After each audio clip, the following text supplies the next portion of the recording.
பார்த்து அந்த சாப்பாடு கீழே போடுற? ஃப்ரெண்ட்ஸ் கூட சாப்பிட்டேன். அது ரேஷன் அரிசினா. என்னது ரேஷன் அரிசியா? அங்க பாருடா.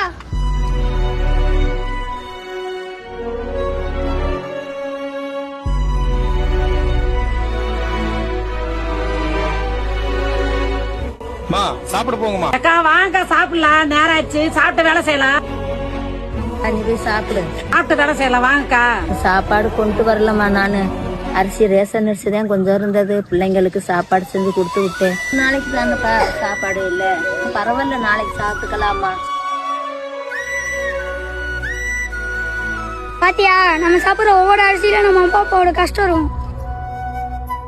உலகத்துல தாயை விட பெரிய சக்தி எதுவுமே இல்ல.